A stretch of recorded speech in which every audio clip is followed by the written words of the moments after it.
आप सभी विद्यार्थी का स्वागत है आपके अपने चैनल एके क्लासेस में। तो आज हम लोग पढ़ने वाले हैं कक्षा 10वीं बिहार बोर्ड परीक्षा 2026 के लिए most VVI important objective question, जो कि 2014 में जो भी क्वेश्चन पूछा गया है वह टॉप वीवीआई ऑब्जेक्टिव क्वेश्चन है। यह सभी इन टाइप के बहुत सारा प्रश्न आपके फाइनल बोर्ड परीक्षाओं में पूछे जाते हैं और आज के क्लास में सिर्फ और सिर्फ 2014 में जो भी क्वेश्चन पूछा गया है सोशल साइंस यानी सामाजिक विज्ञान का, वह सभी क्वेश्चन को आज के इस क्लास में हम लोग डिस्कस करेंगे। और इन प्रश्नों में से बहुत सारा प्रश्न आपके फाइनल बोर्ड परीक्षाओं में पूछेगा, यह हमारा गारंटी है। तो आप सभी विद्यार्थी वीडियो को लास्ट तक देखकर इस सभी क्वेश्चन को जरूर पढ़ लेते हैं। तो जो भी क्वेश्चन इन प्रश्नों में से पूछा गया तो आपसे 100% बन पाएगा, यह हमारा गारंटी है। और आप सभी विद्यार्थी 2013 और 2012 और 2011 में पूछे गए प्रश्न इस चैनल पर करा दिए गए हैं सोशल साइंस यानी सामाजिक विज्ञान का। अगर आप लोग नहीं देखे हैं तो उससे जाकर ज़रूर देख लीजिएगा, क्योंकि इम्पोर्टेंट सभी क्वेश्चन है। तो चलिए आज का हम लोग क्लास स्टार्ट करते हैं। उससे पहले आप सभी विद्यार्थी से एक रिक्वेस्ट यह है कि आप सभी विद्यार्थी इस चैनल को सब्सक्राइब कर लीजिए अगर नए हैं, और वीडियो को लाइक करके नोटिफिकेशन को भी ऑन कर लीजिएगा ताकि आपके पास हमारा वीडियो पहुंचता रहे। और इस वीडियो को अपने दोस्तों के पास भी शेयर करके बताइए ताकि आपके दोस्त भी फाइनल बोर्ड परीक्षा 2026 की बेहतर तरीके से तैयारी कर पाए इस चैनल के साथ जुड़कर। तो आप सभी विद्यार्थी इस वीडियो को ज़रूर शेयर कीजिएगा। तो चलिए देखते हैं फर्स्ट नंबर क्वेश्चन में हम लोग क्या पूछा गया है। फर्स्ट नंबर क्वेश्चन में पूछा है कि जर्मन राइन राज्य का निर्माण किसने किया था। यहाँ पे टाइपिंग मिस्टेक है तो आप लोग देख लीजिएगा। क्वेश्चन में पूछा है हमसे कि जर्मन राइन राज्य का निर्माण किसने किया था। तो जर्मन राइन राज्य का निर्माण नेपोलियन बोनापार्ट ने किया था। वन का राइट आंसर बी होगा, नेपोलियन बोनापार्ट ने किया था। और ये क्वेश्चन पूछेगा, यह क्वेश्चन आपके एग्जामों के लिए वीवीआई इंपॉर्टेंट है, तो जरूर इन्हें याद रखिए। और आज के क्लास में सभी क्वेश्चन इंपॉर्टेंट है। एक क्वेश्चन पूछता है कि बिस्मार्क का संबंध किस देश से था। तो बिस्मार्क का संबंध जर्मनी देश से था और बिस्मार्क ने ही रक्त और लोह नीति का अवलंबन किया था। यह क्वेश्चन भी इंपॉर्टेंट है, पूछा गया है। और बिस्मार्क ने किया तो जर्मनी का एकीकरण किया। तो आप लोग जरूर इसे याद रखिएगा। 2 नंबर क्वेश्चन में पूछा है कि रंपा विद्रोह कब हुआ था। तो रंपा विद्रोह कब हुआ था, तो आप लोग गूगल पे जब सर्च मारिएगा तो आपको बताएगा रंपा विद्रोह 1922 ईस्वी में हुआ था। तो गूगल पे भी झूठ बताता है। तो आप लोग बुक में आपके आंसर दिया है 1916 ईस्वी, तो आप लोग 1916 पे टिक कीजिएगा। 2 नंबर क्वेश्चन का राइट आंसर ए होगा, 1916 ईस्वी में हुआ था रंपा विद्रोह। तो हमारा राइट आंसर 100% ए होगा। नेक्स्ट नंबर क्वेश्चन है 3 नंबर कि देश के बांधों को किसने भारत का मंदिर कहा।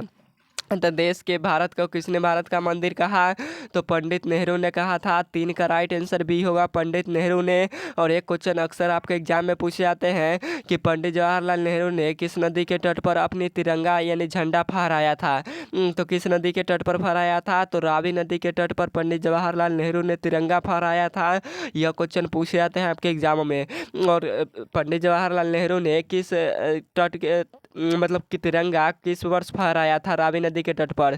तो पंडित जवाहरलाल नेहरू ने 1929 ईस्वी में रावी नदी के तट पर तिरंगा फहराया था। यह क्वेश्चन आएंगे हमारा गारंटी है, क्योंकि इन टाइप के बहुत सारे प्रश्न आपके फाइनल बोर्ड परीक्षाओं में पूछे जाते हैं। तो आप सभी विद्यार्थी जरूर याद रखिएगा। 4 नंबर क्वेश्चन में पूछा है कि कांवर झील किस जिला में स्थित है।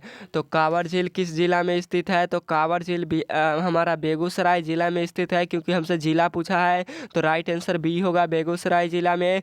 और किस राज्य में स्थित है कांवर झील, तो कांवर झील बिहार राज्य में स्थित है। तो ये भी क्वेश्चन आते हैं आपके एग्जामों में, आप लोग इसे याद रखिएगा। अगला नंबर क्वेश्चन है 5 नंबर।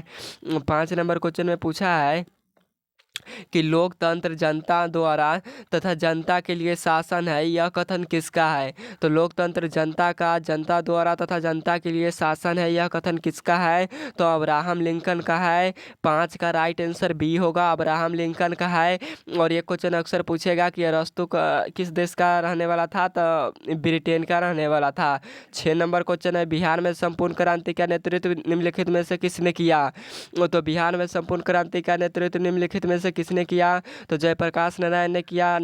6 का राइट आंसर डी होगा, जयप्रकाश नारायण ने।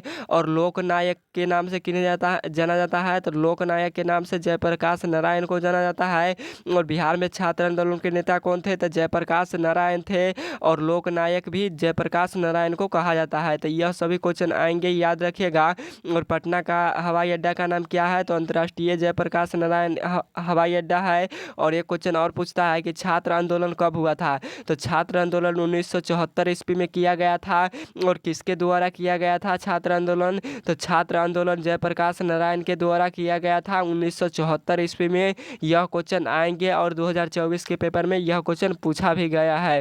तो आप सभी विद्यार्थी इसे जरूर पढ़ लीजिएगा, इंपॉर्टेंट है सभी क्वेश्चन। 7 नंबर क्वेश्चन है कि सन 2008 से 9 के अनुसार भारत में औसत प्रति व्यक्ति आय कितनी थी?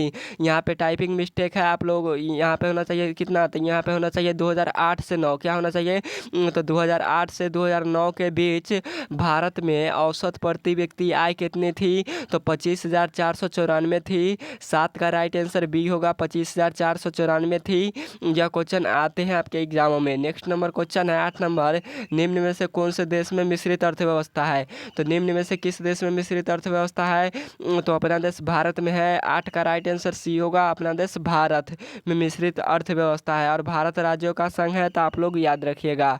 9 नंबर क्वेश्चन में पूछा गया है हमसे, 9 नंबर क्वेश्चन में पूछा है कि नदियाँ, यहाँ पे टाइपिंग मिस्टेक है। तो नदियों में बाढ़ आने का प्रमुख कारण क्या है? तो यहाँ पे हम लिख देते हैं आपको, यहाँ पे क्वेश्चन होना चाहिए नदियों में बाढ़ आने का प्रमुख कारण क्या है? तो नदियों में बाढ़ आने का प्रमुख कारण क्या होता है? तो वर्षा की अधिकता, यानी जब ज़्यादा वर्षा होगा तभी नदियों में बाढ़ आएगा। तो हमारा राइट आंसर सी हो जाएगा 9 का। वर्षा की अधिकता, आप लोग जल की अधिकता पर मत टिक कर दीजिएगा, न तो गलत हो जाएगा। हमारा राइट आंसर सी होगा 9 का, वर्षा की अधिकता। नेक्स्ट नंबर क्वेश्चन है 10 नंबर कि बाढ़ के समय लोगों को निम्न में से किस स्थान पर जाना चाहिए? तो बाढ़ के समय लोगों को निम्न में से किस स्थान पर जाना चाहिए? तो ऊंची भूमि वाले पर जाना चाहिए। 10 का राइट आंसर ए होगा, ऊंची भूमि वाले पर जाना चाहिए, स्थानों पर जाना चाहिए। क्यों? ताकि ऊंची भूमि वाले स्थानों पर बाढ़ धीरे धीरे आती है और जो भी समतल सतह होता है उस पर बाढ़ तेजी से आ जाती है, इसी कारण ऊंची भूमि वाले स्थानों पर जाना चाहिए। तो आज का क्लास में यही तक था। टोटल 10 ऑब्जेक्टिव क्वेश्चन पूछा गया था 2014 के पेपर में। और नेक्स्ट क्लास यानी आने वाले क्लास में 2015 में जो भी क्वेश्चन पूछा गया है वह सभी क्वेश्चन को हम लोग नेक्स्ट क्लास में डिस्कस करेंगे। तो आज का क्लास यहीं पर समाप्त करते हैं, फिर मिलेंगे नेक्स्ट क्लास में। Okay bye. और यह वीडियो आपको कैसा लगा आप सभी विद्यार्थी एक छोटा सा कमेंट करके जरूर बता दीजिएगा। और 2015 वाले हम लोग नेक्स्ट क्लास में क्वेश्चन पढ़ेंगे। तो ओके बाय।